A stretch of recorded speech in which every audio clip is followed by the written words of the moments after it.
Pemirsa, perdagangan saham di Bursa Efek Indonesia baru saja ditutup. Kita akan membahasnya bersama Ekuator Warna Investama.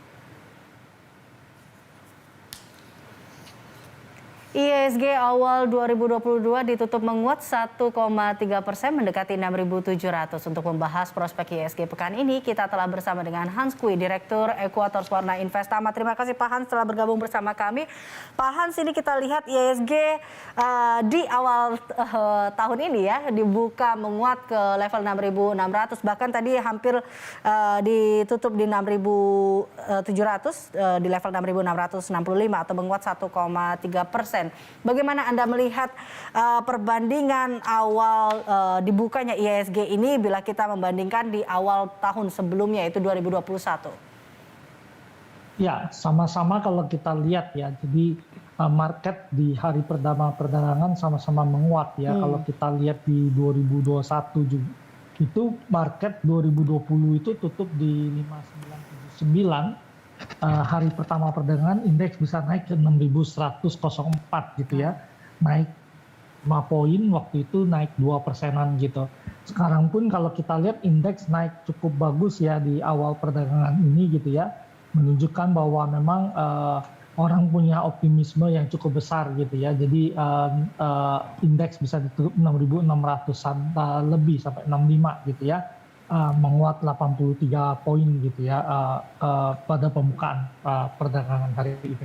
Oke, tapi kalau Anda juga melihat terkait dengan prospek dari beberapa emiten, ini bagaimana Anda melihat untuk emiten energi, lalu ada juga komoditas dan properti di tahun ini?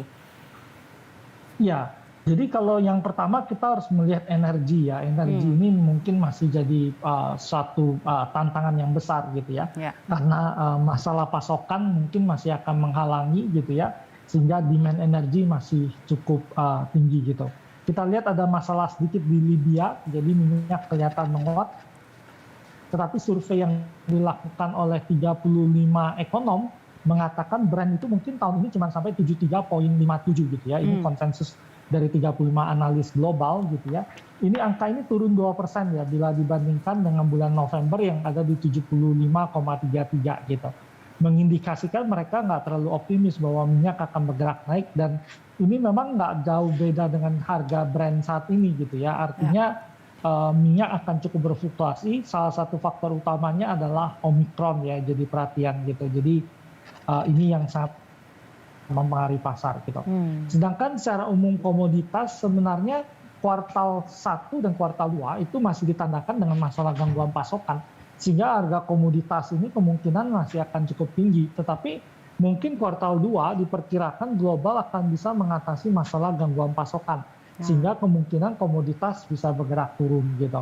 Nah, sedikit yang mengejutkan adalah pemerintah itu mau menjamin pasokan pada PLTU ya, domestik supaya tetap aman gitu ya, dan mengeluarkan aturan melarang ekspor batu bara gitu ya. Nah, ini cukup mengejutkan gitu ya, karena kalau kita lihat domestic obligation yang diwajibkan pada perusahaan-perusahaan batu bara itu harganya relatif lebih murah gitu. Jadi dia harus membeli pasokan di dalam negeri lebih murah.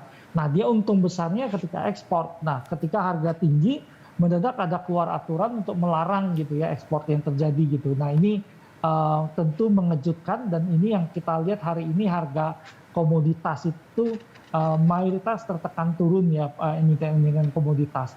Tapi dampaknya mungkin akan jangka panjang gitu ya. Jadi kita lihat Indonesia ini mengekspor sekitar 400 jutaan ton ya pada tahun 2020 gitu.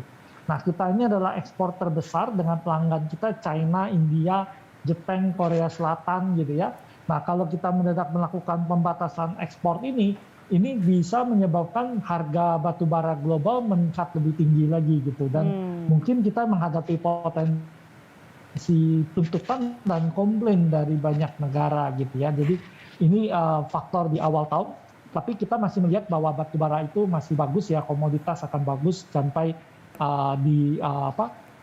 minimal sampai semester 1 gitu ya, karena semester 2 mungkin kalau gangguan pasokan tidak teratasi, harga komoditas akan kembali normal. Tapi beberapa survei seperti yang disampaikan oleh Goldman Sachs bahwa komoditas memasuki grand super cycle, artinya harga akan cukup tinggi. Nah, Indonesia kembali membuat kebijakan lagi nih. Kemarin kan kan ada pembatasan rencana nikel timah, nanti ada beberapa mineral lain yang akan dibatasi oleh pemerintah ya, sehingga kemungkinan kita akan melihat bahwa harga komoditas itu akan tinggi ya, karena Indonesia adalah salah satu pemain yang sangat penting di beberapa komoditas. Ya, kita lihat memang terkait dengan batu bara ini seperti jadi kado awal tahun yang mengejutkan untuk batu bara ya, Pak Hans, seperti itu yang memang harus dicermati terkait dengan bagaimana penyelesaiannya.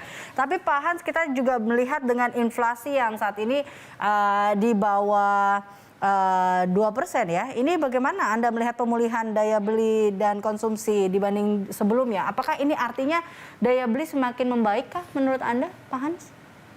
Ya, kalau kita lihat inflasi itu mulai naik di Desember ya, itu 0,57. Tapi dari Januari sampai dengan Oktober itu inflasi kita relatif rendah. Sehingga year to date inflasi kita 1,87% gitu ya. Jadi inflasi ini relatif sangat rendah ya, di bawah 2%.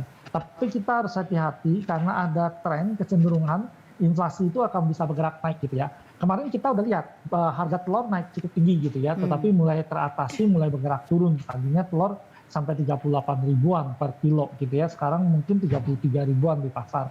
Kemudian minyak kembali tinggi gitu harganya gitu ya, dan ini banyak menimbulkan komplain gitu ya. Tapi minyak ini kemungkinan akan lama gitu, karena masalahnya adalah pemain utamanya Indonesia dengan Malaysia. Nah, sekarang ada musim yang kurang bersahabat gitu ya, kemudian musim dingin tentu, musim hujan, nanti kita memasuki musim hujan. Biasanya tandan buah segar itu produksi lebih rendah gitu. Kemudian gangguan pasokan yang ada, ini menyebabkan perkiraan kita bahwa harga CPO itu akan relatif tinggi gitu. Nah, ini yang menyebabkan gangguan pasokan after pandemic itu mulai terasa di Indonesia. Tadinya kan di global udah kelihatan dengan inflasi Amerika yang naik sampai 6,8%. Nah, ini nampaknya akan terjadi juga di Indonesia. Artinya inflasi akan relatif lebih tinggi. Oke, baik. Nah, dengan inflasi yang dapat ditekan di bawah 2%, lalu kita lihat juga adanya pengaruh dari Omicron dan juga tapering. Mungkinkah atau ada nggak sih peluang IHSG bisa ke 7.000 menurut Anda, Pak Hans? Ya, di awal tahun orang banyak bicara Januari effect, berharap dana asing bisa bergerak masuk ke kita gitu. Nah, pertaruhan besarnya adalah kalau Omikronnya meledak nggak di Indonesia gitu. Jadi kalau Omikron meledak, mungkin inflow dana asing akan terbatas masuk ke sini. Tapi kalau seandainya enggak, mereka kemungkinan akan inflow. Beberapa kuartal terakhir kelihatan dana asing mulai masuk ke kita. Salah satunya dipicu oleh harga komoditas yang tinggi, dan kita negara yang diuntungkan karena komoditas tinggi, sehingga inflow dana itu sangat berpotensi masih masuk ke kita. Indeks ke level 7.000 sangat mungkin ya kalau Omikron atau COVID terkendali ya di awal tahun. Tapi kita tentu akan memantau nih dalam seminggu 2 minggu ke depan gitu ya, sesudah liburan, apakah Omikron mengalami lonjakan yang berarti atau enggak di dalam negeri. Oke, baik. Pak Hans, ini kita juga lihat terkait dengan potensi inflow kuartal pertama di tahun 2022. Anda sendiri melihatnya seperti apa, Pak Hans? Iya, kalau kita lihat inflow mungkin akan relatif agak terbatas di awal-awal tahun ya. Jadi seluruh dunia masih fokus pada Omikron. Bagaimanapun juga Omikron ini punya dampak. Salah satunya itu industri penerbangan kan turun sekali gitu ya. Perjalanan dibatasi. Biarpun di dalam negeri kayak Inggris merubah protokol bagaimana mereka menghadapi COVID varian Omikron. Singapura juga sama. Amerika juga berjanji tidak akan ada lockdown.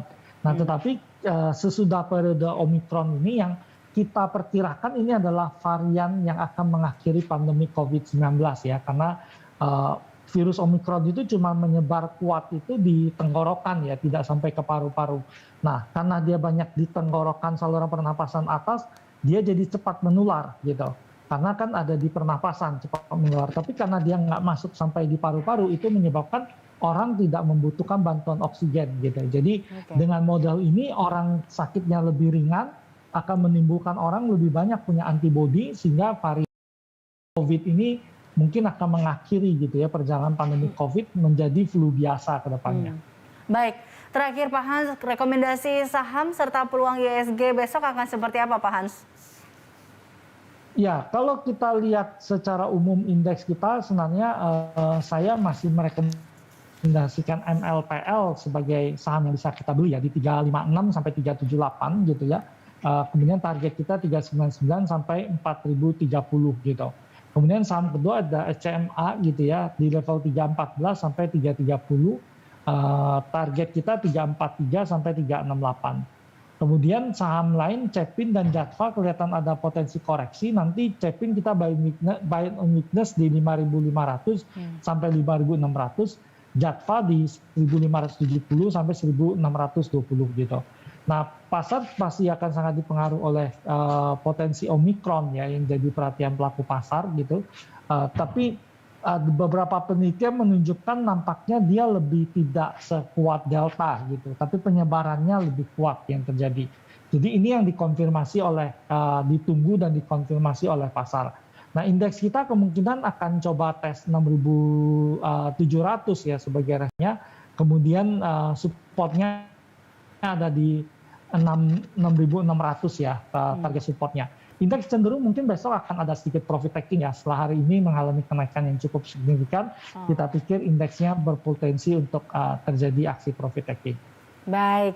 Terima kasih Pak Hans tentunya telah bergabung bersama kami dalam Closing Market. Pemirsa demikian Hans Kui, Direktur Ekuator Warna Investama.